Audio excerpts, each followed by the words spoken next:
So, look at Hezekiah's prayer, verse 14. This is one of the great prayers of the Bible.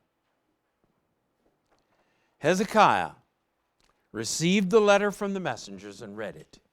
Now imagine this great euphoria. They've pulled back, they're gone. And now, oh, they're not gone. They're going to be back.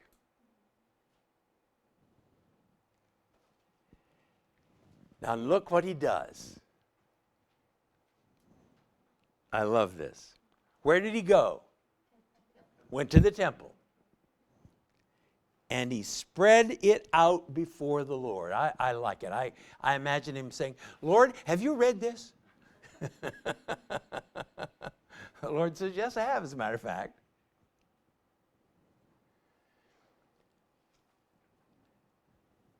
Now notice every word in this prayer is important. Yahweh. Who is Yahweh?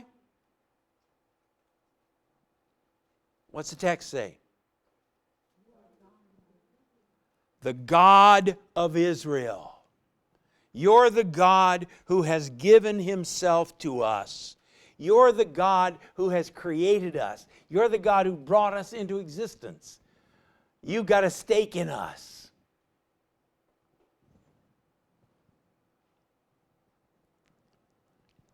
What comes next? Yahweh, the God of Israel. What next? Enthroned where? Between the cherubim. What's that about?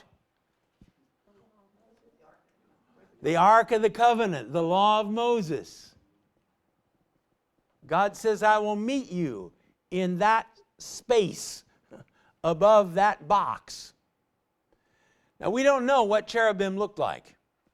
A pretty good guess is they probably looked like the Sphinx, with the front quarters of a lion, the hind quarters of an ox, the wings of an eagle, and the face of a man.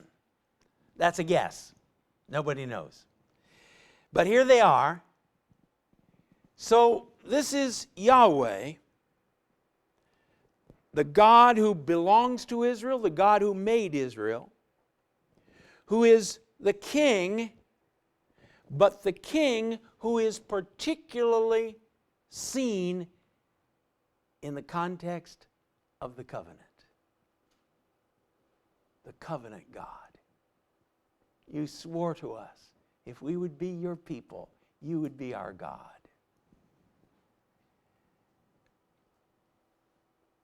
But is he just the God of Israel? No. You alone are God over all the kingdoms of the earth. Yes, you're the great high God without whom there is no equal. Apart from whom there's no equal. And you're the God who gave himself to us. That's a pretty good place to have that kind of a God for you. And why is he alone over all the kingdoms of the earth? He made it. He's the creator.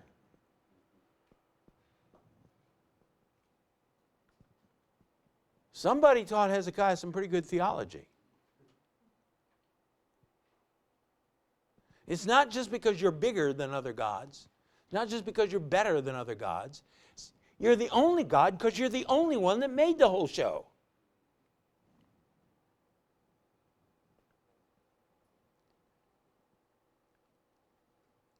"16. Give ear, Lord, and hear. Open your eyes, Lord, and see." What's he saying?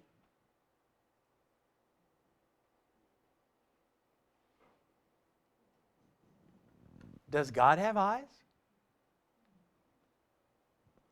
The idols do. Does God have ears? The idols do. What's he saying? He's saying, you are able to hear and they can't. You are able to see and they can't. Because, look what he calls him at the end of the sentence. Who is he? The living God. That's fascinating. That term only appears between a half dozen and a dozen times in the Old Testament. It's not at all common.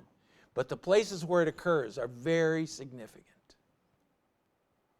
The idols are dead gods. The idols are lifeless gods. But we serve a God who has no ears, but is glad to hear. Who has no eyes, but sees everything. Give ear, Lord, and hear. Open your eyes, Lord, and see. Listen to the words Sennacherib has sent to do what? Insult, mock, ridicule, reproach. It's a good Hebrew word with about 8 connotations.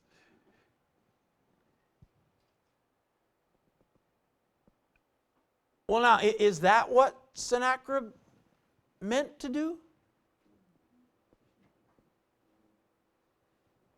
No, I don't think so. He just meant to try to badger these people into surrender and to distrust their God. And Hezekiah says, but what he was really doing was attacking you. When people attack the church today, they're attacking Yahweh. And that's real dangerous. That's real dangerous. Verse 17, it's true, Lord. He's not lying. The Assyrian kings have laid waste these nations and their lands. They have thrown their gods into the fire and destroyed them. And this is, you just have to love it. Why did they do that? Because they're not gods. He's mistaken. He thought he threw gods into the fire. No, he didn't. He just threw chunks of wood and stone into the fire. Those things aren't gods. I've never gotten over, I was walking down a street in India, thinking about something else, and glanced over into a yard beside a garage and did a double take. The guy was making gods. He had them in all stages. He was doing the elephant god. He had some that were just still wet plaster, some that were partially painted, and some that were all painted. And it just, I know I stood there with my mouth open. What in the world? You just took wet plaster and made a god? For they were not gods, but only wood and stone made by human hands. Right through the Bible, that contrast. Are you going to worship the maker, or are you going to worship what you have made? Who's the creator here? Him or you? Can you run the world? That was God's question to Job. Job was pretty smart. He said, no. No, I can't run the world. Don't want to try. Now here it comes. Now, Lord our God, I'm gonna give you the Living Oswalt version here. Now, Lord our God, deliver us from his hand, because we are such faithful servants of yours, and you need us. Is that what your text says? No. If God didn't love him before this, he loved him now. Now, Lord our God, deliver us from his hand, so that all the kingdoms of the earth may know that you alone, Yahweh, are God. Lord, give me the grace to pray like that when I'm in trouble. when things are going badly. Lord, I'm such a good servant of yours. Now, Hezekiah is going to come off with that a little later, but here, when the whole kingdom is in peril, he's got it right. Lord, would you be good enough to do a miracle here? Not because we deserve it, not because we've earned it, not because there's anything in us that we can demand that you would, but so that the world may know. Oh, can God do that in our lives? Oh God, do your work in my life in such a way that it'll be apparent you are God. I have to say that too much of the time, I'm too careful and too smart to get into that kind of a difficult situation where God has to act or I'm going to fall on my face.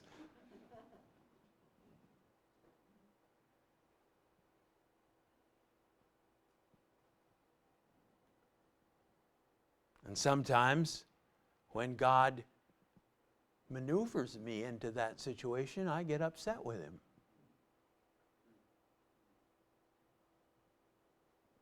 Here's your opportunity, Lord. Go for it. Go for it.